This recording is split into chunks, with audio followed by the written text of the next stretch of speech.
Rinconada con Alegría, un programa en directo desde Rinconada de los Andes, con todo el quehacer de una comuna que han cambiado. Rinconada con Alegría. Hoy día, en día lunes, extraordinariamente vamos a hablar de un tema que es gravitante, que es muy importante y que son, diría alguien ahí, los efectos colaterales que se aprecian en una cuarentena y con las características, digamos, de una situación que se ha prolongado durante mucho tiempo y que desgraciadamente en muchísimos casos, y esto lo vamos a ir clarificando de inmediato, se ha ido manifestando con violencia intrafamiliar. Para tales efectos estamos con la abogada Karen Villarroel de la OPD de Rinconada, que está trabajando junto a todo un equipo en esta materia. ¿Cómo está, Karen? Gusto de saludarla. Muy buenos días. Hola Julio, muy buenos días, gusto de saludarte también, gracias por la invitación. Oye, bueno, en estos momentos yo lo he estado leyendo, he escuchado muchos de tus colegas que indican que hay una serie de situaciones que están afectando al grupo familiar producto de varios aspectos que me gustaría que fuéramos analizando. Sí, la verdad es que sí. Bueno, yo como lo he dicho anteriormente, esto es una segunda pandemia, la violencia en general, la violencia intrafamiliar. Porque esto de estar encerrado, Julio, ha ocasionado mucho estrés en la familia. Imagínate, los niños están en la casa, no están en el colegio, hay mucha gente que ha quedado sin trabajo. Entonces eso va generando una acumulación de tensiones muy, muy potente y esto genera conflictos. Y los conflictos, una muy mala forma de solucionarlo es a través de la violencia. Entonces, ¿qué es lo que ha pasado? Que ha aumentado mucho la violencia intrafamiliar en tiempos de pandemia, producto del mismo encierro. ¿Esto es transversal a todo nivel o hay algunos niveles focalizados? No, esto es transversal, la violencia siempre ha sido transversal. Ya esto no tiene, por ejemplo, socioeconómico, un grado socioeconómico no lo tiene, tampoco tiene edad, porque así como existe la violencia intrafamiliar que uno piensa siempre de pareja, ¿cierto? Claro. También existe con los niños, existe con los adultos mayores, existe con las personas discapacitadas. Entonces es totalmente transversal. ¿Y cómo se puede identificar cuando hay violencia y que muchas veces no es percibido por las mismas personas? ¿Dónde está el punto de inflexión y cómo se puede orientar al auditor, Karen? Mira, Julio, es muy importante tu pregunta porque ¿qué es lo que pasa en la realidad y en la práctica? No solamente acá en Rinconada, sino que en general a nivel nacional y a nivel mundial piensan que violencia se refiere a violencia física. Solo violencia física, pero no es así. Hay distintos tipos de violencia. Está la violencia económica, está la violencia sexual, está la violencia física y está la violencia psicológica, Julio, que es tremenda. ¿Por qué? Porque es la que va anulando de a poco a la persona. A la persona se le va diciendo, no, tú no sirves, no, tú eres tonta, o no, tú eres feo, tú eres alto, tú eres flaco, menoscabándola día a día, a tal punto que la persona va normalizando de que ella es así, es tonta, es fea, no sabe cocinar, es mala madre, etcétera.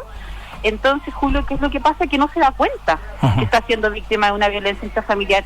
Entonces, cuando hay una violencia psicológica, es muy difícil, muy difícil que la víctima atine, como digo yo, que la víctima denuncie, que la víctima en el fondo le cuente a alguien lo que está sucediendo, porque ella se va autoconvenciendo a esta víctima de lo que le está diciendo su agresor es así. ¿Te fijas? Entonces, ahí el punto de inflexión es muy difícil poder captarlo. No así en una violencia sexual, que es una violación, un abuso, no así una violencia física, que hay un golpe de por medio, hay una amenaza de muerte, el golpe te quiebra, el hematoma se ve.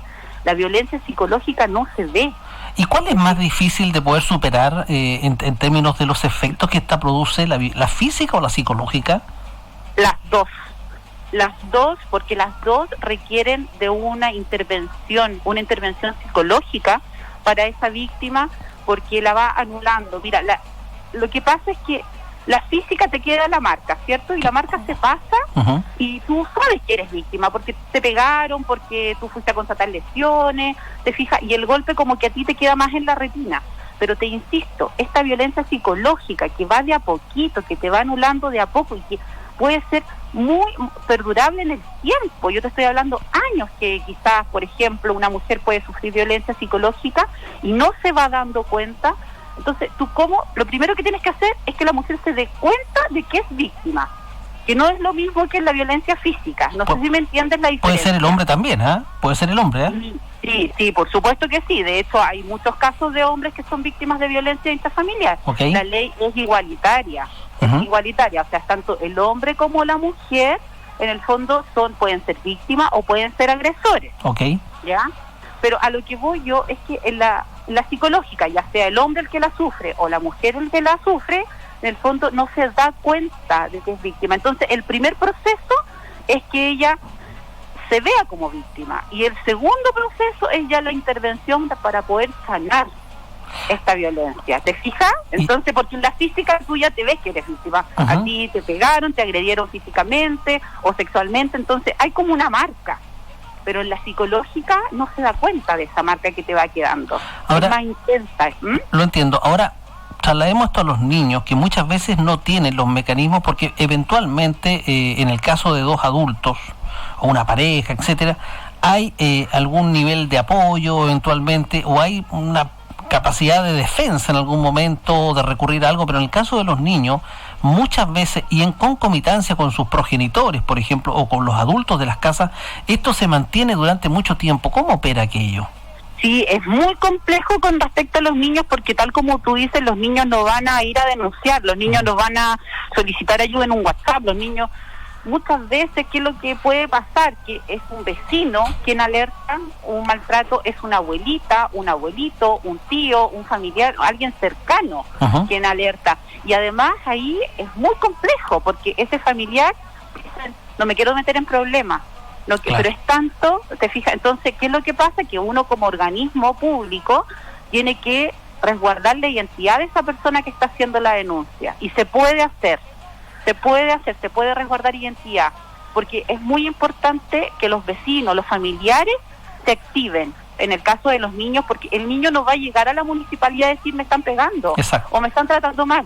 Ahora, Uh-huh. muy importante, no en tiempo de pandemia claramente, son los colegios, son los establecimientos educacionales, porque el niño pasa muchas horas, la niña pasa muchas horas en el colegio Uh-huh. o en los jardines infantiles, y estos niños o niña con quien tiene contactos con su profesor jefe, con el auxiliar, con sus compañeritos, y ahí empiezan a relatar, a develar los hechos de violencia.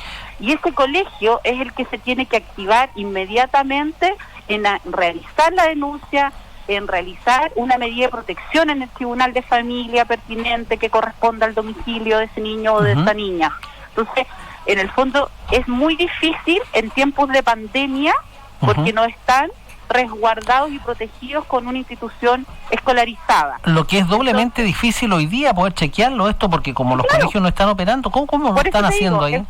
Es muy difícil en tiempos de pandemia. Entonces, ¿qué es lo que se hace en tiempos de pandemia? En tiempos de pandemia lo que hacemos es educar, tratar de educar así como lo estamos haciendo Uh-huh. ahora a través de tu medio radial, educar, estar pendientes, estar en redes sociales diciendo por favor denuncien, activando todos los canales de información habidos y por haber que existe. Uh-huh. A veces pasa, Julio, que nos ha pasado a nosotros también, y no solamente en esta comuna, es que uno de los progenitores es quien agrede al niño, no los dos.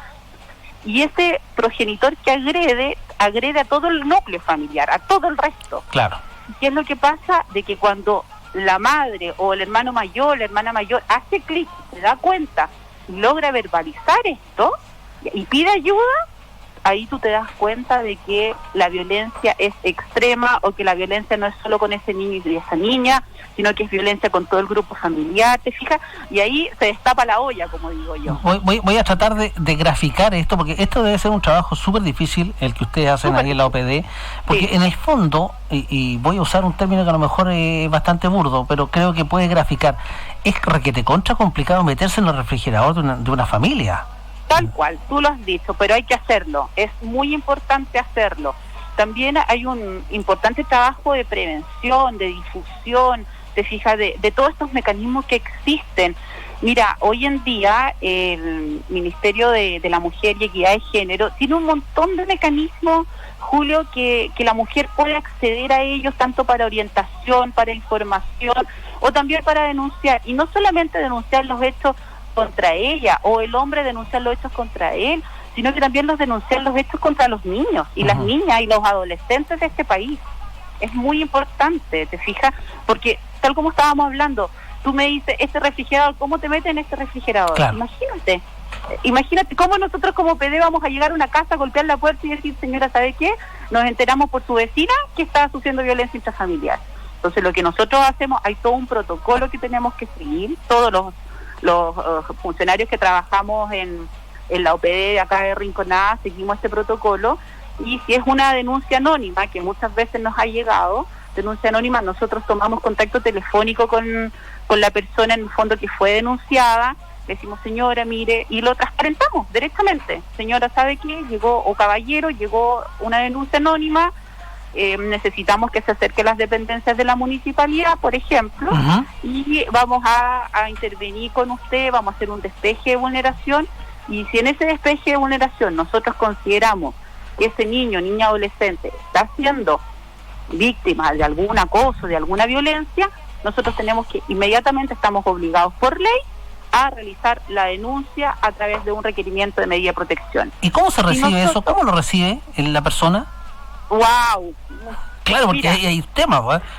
Es un tremendo tema, Julio. Mira, lo que pasa es que tratamos de explicarle, y ahí va la segunda parte. Nosotros hacemos el despeje de vulneración, y si encontramos que hay vulneración de derechos de ese niño, niña, adolescente, tenemos que informar al tribunal, sí o sí. ¿Ya? Pero también dentro de este despeje de vulneración hay veces, que no son menos, que hemos encontrado que no es una vulneración propiamente tal, que no es una vulneración constitutiva de delito, que es como una pequeña vulneración, por llamarlo de alguna forma, que se puede solucionar sin necesidad de intervenir en el aparato judicial. ¿Ya? Por ejemplo, habilitando más competencias parentales, y nosotros como PD tenemos una escuela para padres donde han participado varios vecinos y vecinas de esta comuna, y sin necesidad de judicializar, les damos herramientas y les damos tips para que ellos puedan de mejor manera utilizar esto de ser papá, utilizar esto de ser mamá. Karen, aquí me detengo, porque quienes hemos pasado ya los 55.000 kilómetros,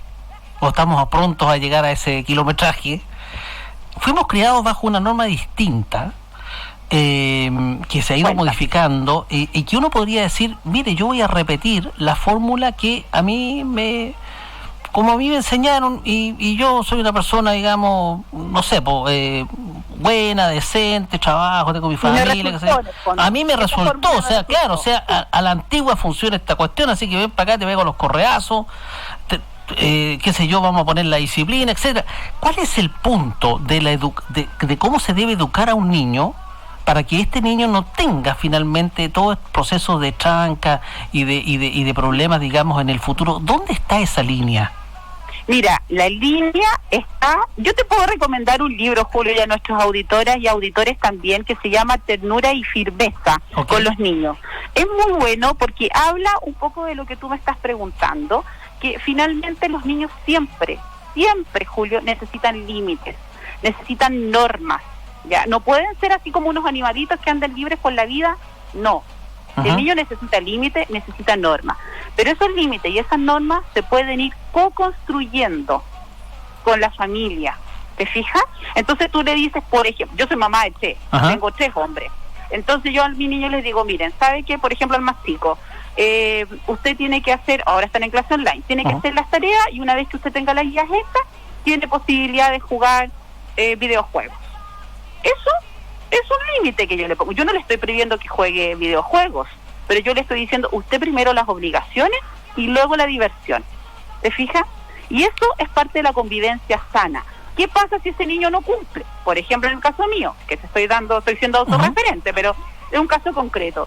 Mi hijo menor no cumple, entonces yo le digo, mira, ¿sabes qué? Nada de pegarle correazo, no funciona así, pero yo le puedo decir, tú no cumpliste, algo que nosotros dos habíamos acordado, por lo tanto tú hoy día ya no tienes más videojuegos, en todo el día, estás castigado. Funcionan los castigos, funcionan los límites, funcionan las normas. Cuando este castigo pasa a ser un menoscabo, oye, pucha que eres tonto, no hiciste la tarea, ¿cómo se te ocurre? Tal por cual, menoscabo, garabatos o violencia física, ahí ya estamos hablando de otra cosa. Cuando se saca una mala nota, un niño y llega con un 3, ponte tú un 2, no sé yo, ¿cómo se tiene que enfrentar eso? Porque aquí también, primero, aquí, bueno, que no estudiaste, flojo, retamboreado, etcétera, claro. o acogerlo, primero, porque acogerlo podría alguien decir, si yo lo acojo, en el fondo lo estoy premiando. ¿Cómo va la situación? Oriéntanos. Es que tú ahí tienes que trabajar directamente con tu psicología interna como papá o como mamá. En el caso de nosotros, como institución, le damos tips, como te decía yo, en esta escuela para padres. En esta escuela de padres. A estos papás y mamás para justamente poder enfrentar todos estos desafíos que no son menores. Uno que es mamá lo sabe. Claro. Si tu hijo llega con 3, bueno, tú tienes que ver, el niño realmente no aprendió, o no estudió porque no quiso, o no estudió porque la verdad es que en mi casa hay tanta violencia que el niño no tiene cabeza para concentrarse y hacer un mea culpa. Entonces también hay que ver todos los factores, y si yo soy una mamá que estoy comprometida con la educación de mi hijo, pido una entrevista con ese profesor. Exacto. Y me involucro. El problema de hoy en día, que lo que yo veo, de hartos años ya llevo en infancia, trabajando en esto, que los papás somos muy cómodos, Julio, y a lo mejor le voy a tirar la oreja a varios papás y mamás. Claro. Muy cómodos. No nos involucramos más allá en la crianza de nuestros hijos.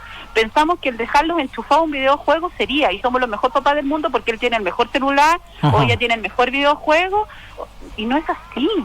El niño necesita contención, el niño necesita, la niña necesita que los papás estén ahí.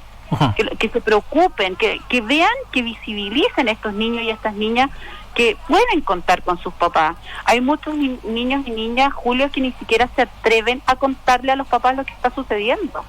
Ni siquiera se atreven por la represalia al castigo, un castigo de mala forma, o por la represalia a los golpes. Sí, claro. Entonces comprometámonos con nuestros niños, comprometámonos con la crianza. Si, oye, ¿para qué traemos un hijo al mundo si no nos vamos a comprometer a criarlo? Karen, aquí alguien me pregunta respecto de la violencia verbal, que muchas veces marca a la persona de por vida. Yo te digo, conozco un caso de alguien, digamos, que cuando era muy pequeña le dijeron, tú tienes que estudiar porque eres muy fea y nadie se va a casar contigo. Bueno, esa persona fue una gran profesional, pero hasta el último día de su vida tenía ese sentimiento. Entonces, caramba, que hay que cuidar también. Oye, y un comentario súper machista, además. Claro, pero te estoy hablando de hace muchos años atrás. Claro. Esto me lo comentó, digamos, en muchas oportunidades. Entonces, caramba, estas cosas pueden marcar mucho más que un correazo. Es lo que yo te estoy diciendo de la violencia psicológica. El hecho de ese menoscabo que te está haciendo la pregunta, la persona que te la está haciendo, en el fondo, es una violencia psicológica, ¿ya? Y esa violencia psicológica es muy marcadora en el tiempo, porque además no se dan cuenta la persona que la está recibiendo, al principio no se da cuenta, claro. Incluso puede pensar que ya está como casi una broma, y no es broma, y si te lo van diciendo y te lo van reiterando en el tiempo, por supuesto que a ti te va quedando una marca, te puede quedar una tranca, y eso tiene que ser tratado. ¿Por qué? Porque tú vas a ser una víctima de esa violencia psicológica que te va anulando y finalmente te vas convenciendo, como en este caso, que era tan fea esa persona que tenía que estudiar porque nadie la iba a querer, o sea, era subjetivo, porque la belleza es una cuestión subjetiva. O sea, lógico, lo que puede ser feo para ti, para mí puede ser hermoso, lógico. Claro. Pero en el ejemplo que tú me diste, graficándolo, en el fondo era eso. Te fijas, esa persona se esmeró el triple quizás de lo normal. ¿Por qué? Porque sabía que a lo mejor ella no iba a conseguir, comentario machista, un marido, en el fondo, ¿te fijas? Porque al final se van convenciendo de esto. Oye, para eso la escuela de padres me parece que es una excelente herramienta. Es una tremenda herramienta. Dura 3 meses. O sea, no es algo como que ya 2 semanas y para la casa. ¿Y cómo está operando ahora en pandemia esto? Mira, bueno, nosotros ahora en pandemia es mucho más complicado. Claro. Nosotros estamos trabajando, no tenemos el taller para padres, pero sí estamos trabajando con nuestras familias que están ingresadas al OPE, en forma de seguimientos telefónicos, videoconferencias también. Nuestro psicólogo está haciendo videoconferencias con los niños, niñas y adolescentes que lo requieren, y también con la mayoría en realidad, y estamos trabajando con mucho más exhaustivo, o sea, en el fondo seguimientos, si antes eran, por decirte algo, una vez a la semana que nosotros teníamos contacto con esa familia, ahora hay veces son 2 veces a la semana o 3 veces a la semana, dependiendo qué es lo que requiera. Los casos judicializados, por supuesto que requieren mucha más intervención, porque por algo se judicializaron. Exacto. Los casos que no están judicializados, por supuesto que los tenemos y estamos haciendo el monitoreo correspondiente, pero no es tan hostigante, como le digo yo, que los judicializados. Los judicializados, obviamente que tenemos que estar mucho más pendientes porque tenemos que estar informando al tribunal cada cierto tiempo. Nosotros tenemos esa obligación, que muchas veces la gente no le gusta, pero uno pasa a ser como el acusete. ¿Te fijas? Claro, es así. Oye, ahora, es importante también dar información, Julio. Hoy en día, en el caso del Ministerio de la Mujer y Equidad de Género, tiene un montón de políticas públicas de acceso para que tanto hombres como mujeres, ojo, no solamente la mujer, no porque el Ministerio de la Mujer y Equidad de Género no pueda llamar un hombre. Mira, tiene fono, tiene WhatsApp. Ahora, la semana pasada, se implementó una cartilla que se puede descargar de la misma página web del Ministerio. Entonces, hay muchas formas que tanto el hombre como la mujer se puede informar, puede orientarse con respecto a si está viviendo o no está viviendo violencia, porque te insisto, la violencia psicológica es, a mi gusto, en forma personal, te lo estoy hablando como Karen Villarroel, yo creo que es la peor, porque es la que te va anulando de a poco y lamentablemente no te das cuenta que te están anulando. Te anulan tanto y te cohiben todas tus potencialidades y se genera un círculo súper difícil de poder cortar en algún momento. No, tremendo, porque además ese agresor, esa agresora lo que va haciendo, aparte de anularte, te va dejando solo, te va encapsulando en esto intrafamiliar, dentro de tus cuatro paredes, cosa de que tú ya no tengas contacto con tu familia, que no tengas contacto con los amigos, que no tengas contacto con nadie más, que no participes de ningún grupo social, porque de esa forma tú no puedes contarle a nadie. Claro. Y por otro lado, este agresor o esta agresora, socialmente, olvídate, es un 7, o sea, es una persona muy entretenida, es una persona muy jovial, es una persona que pueden ser, no sé, presidentes de curso, te fijas, muy empático. Entonces, se muestra este agresor o esta agresora de una forma totalmente diferente a como realmente él es o ella dentro de estas cuatro paredes. Entonces la gente, disculpa Julio, para terminar la idea, lo que pasa es que después, por ejemplo, esa persona, esa víctima va a contar y le dicen, no te creo, pero ¿cómo?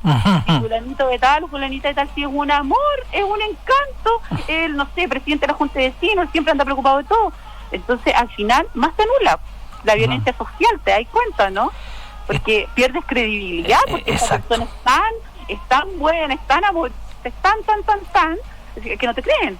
Entonces, por eso es importante que siempre las víctimas no se van a sentir víctimas, no se van a reconocer víctimas al principio, pero siempre es importante que tengan su red de apoyo, mantengan el contacto con su familia, mantengan el contacto con su amistad, mantengan el contacto con los vecinos. Ni te imaginas la importancia de los vecinos de la violencia intrafamiliar.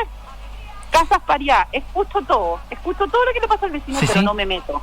Oye, ¿te fijáis? Karen, estamos hablando con Karen Villarroel, ella es abogada de la OPD de Rinconada. Tengo una consulta acá que me hace una auditora y me plantea el tema de, hoy día hay una cierta restricción del uso de la adquisición, digamos, de productos de las botillerías, puntualmente me dice, y esto yo no sé si ha tenido alguna incidencia en los casos de violencia intrafamiliar, toda vez que me manifiesta en muchas oportunidades la violencia intrafamiliar viene acompañada del consumo de alcohol y de drogas. Mira, la mala noticia para esta auditora que te hizo la pregunta es que el consumo de alcohol se ha expandido, ha aumentado en tiempos de pandemia. Está comprobado, es la estadística. Entonces, lamentablemente, es un temazo ese. ¿Por qué? Porque efectivamente, como te dice esta auditora que te preguntó, es un factor de riesgo, es un detonante dentro de la violencia intrafamiliar, lo que es el consumo de drogas o alcohol. Entonces, imagínate, estamos en tiempo de encierro, pandemia, encierro, y además estamos con la posibilidad de comprar más alcohol porque está, y la estadística sí lo dice, y de hecho los supermercados lo siguen vendiendo, o sea, botillerías, supermercados siguen vendiendo. Ahora están pidiendo un permiso especial las botillerías como para ser de primera necesidad, para vender más, o sea, imagínate. Entonces tenemos este encierro, tenemos esta acumulación de tensiones y además tenemos el factor que un elemento detonante de la violencia que podría llegar a serlo el alcohol y la droga y el consumo. más violencia. El tema de la situación económica también te lo pregunto porque el Banco Central hoy día informó que la deuda de los hogares chilenos alcanzó un máximo histórico. Nunca habíamos estado tan endeudados. Fíjate que alcanza el 74.5% de los ingresos disponibles. Sí. Esto es una locura. Y esto me imagino que, independiente del consumo de alcohol, de droga, etcétera, genera ciertas tensiones en el interior, mal genio, etcétera. ¿Cómo se puede enseñar a alguien a convivir con esta realidad? Mira, es súper difícil eso, ya, porque es una realidad que no teníamos, es una realidad que la estamos viviendo todos de igual manera en forma nueva, novedosa, es nuevo para nosotros todo esto de la pandemia. Todos y cada uno estamos viviéndolo por primera vez, entonces es muy difícil. Pero sí es importante, primero te explico, como yo te partí diciendo que la violencia se producía a través de un conflicto, ¿cierto? Uh-huh, sí. Y que se agudizaba en tiempos de pandemia por el encierro. En el fondo, ¿qué es lo que pasa en el círculo de la violencia para graficártelo y para también que las personas lo entiendan? Se van acumulando tensiones, por ejemplo, el quedar sin trabajo, por ejemplo, las deudas que nos llegan hasta el cuello, por ejemplo, detonantes como el alcohol y la droga. El tamaño de las viviendas, me dice alguien acá, y también la imposibilidad de tener intimidad porque están todos en la casa, pues. Por supuesto que sí. Entonces, todo eso son tensiones y es tensión que va ocasionando un estrés y este estrés familiar. ¿Y qué es lo que pasa? Que llega un minuto en que ya no da más esa persona y estalla. ¿Se fija? Estalla este estrés, estalla este conflicto. Y la forma de resolver este conflicto y de liberar esa tensión no es, no sé, tocando música, haciendo gimnasia, no eso, sino que es a través de la violencia. Claro. ¿Ya? Entonces, en el fondo, ¿qué es lo que se puede hacer? Tratar de buscar mecanismos que liberen tensiones, porque todos estamos exactamente igual de tensionados y estresados, ¿ya? ¿Por qué? Porque estamos en encierro. Claro. Imagínate, yo trabajo en Rinconada y vivo en San Felipe, estoy con cuarentena obligatoria, o sea, todo el día, 24/7 en la casa. Entonces, salvo los días que tengo que venir a trabajar acá a Rinconada. Entonces, ¿qué es lo que pasa? Que hay tensiones. Entonces tú trata, y las personas que nos están escuchando en este minuto, los auditoras y auditores, traten de liberar esas tensiones de otra forma. O sea, no sé, hagan gimnasia, léanse un libro, cocinen, no importa que salgamos todos guatones de esta pandemia, no importa, pero no nos liberemos esta tensión y este estrés con violencia, por favor. Interesante. Eso es importante. Uh-huh. Sí, ahora, lo otro importante, Julio, recalcar que dentro de las políticas públicas que yo te estaba mencionando antes de la pregunta, aparte del WhatsApp, aparte de los números, también está la mascarilla 19. No sé si tú te acuerdas que hace unos meses atrás apareció en todas las noticias el tema de la mascarilla 19, que una persona se puede acercar a una farmacia solo con el hecho de decir mascarilla 19, se activa todo un protocolo. Se activa todo un proceso, sí. Es importante porque las farmacias son lugares de primera necesidad, son negocios de primera necesidad y por lo tanto están abiertos. Esto, espera, aclaro, Karen, porque puede que alguien no tenga la idea, la información clara.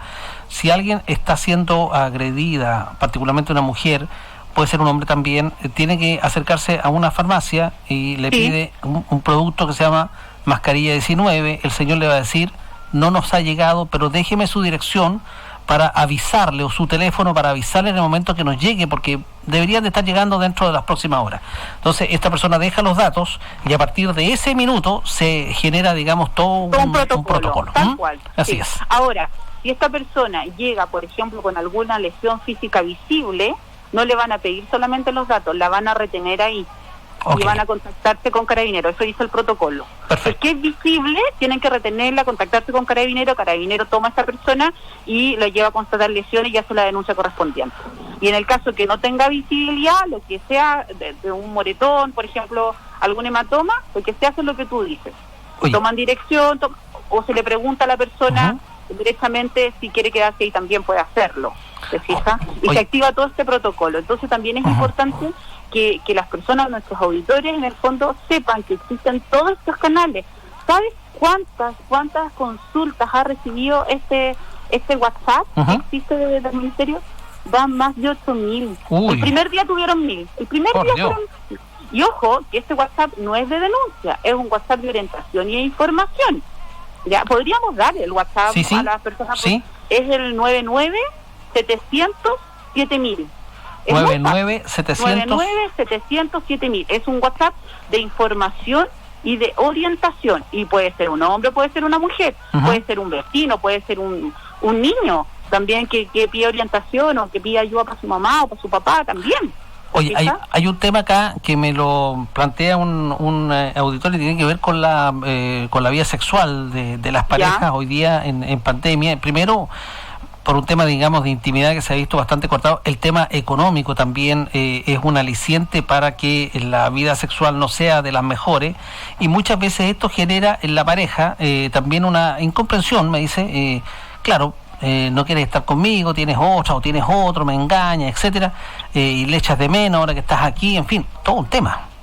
Sí, por supuesto, pero para eso es muy importante la comunicación de la pareja. Es muy importante tomarse un minuto, sentarse y conversar de lo que está pasando. Y ¿sabes qué? No solamente la pareja, es muy importante como familia sentarse y conversar, decir, ¿cómo estás? ¿Cómo te estás sintiendo con esto? ¿Qué ha pasado por tu cabeza? Sobre todo, por ejemplo, a los niños explicarle, mira, estamos lo más chiquitito, decirle hay un bichito afuera, por eso no se puede salir. Y en la pareja es lo mismo, es conversar. Si nosotros por ser personas tenemos el don de la comunicación, claro, pero no lo utilizamos, Julio. ¿Y qué es lo que hacemos?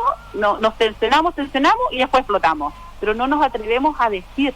Si las personas habláramos y nos comunicáramos, ya sea en la pareja, sea a nivel social, sea a nivel familiar, que el mundo sería distinto, sí, Julio. Sería otra cosa, ¿cierto? Entonces, a esas parejas que están complicadas y estamos todos en la misma, lógico, si estamos todos encerrados en esta pandemia, por favor, conversen. Por favor, respiren hondo, conversen.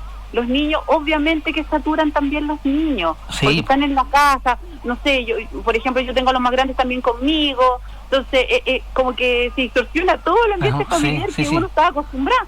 Bueno, sentémonos, parémonos un minuto, respiremos profundo, no sé, en la hora del té conversemos, oye, ¿cómo estás? ¿Cómo te sentís? ¿Qué ha pasado contigo? Es súper importante. Eso es re importante, pero las casas no son residenciales, hay que compartir los espacios, ¿no?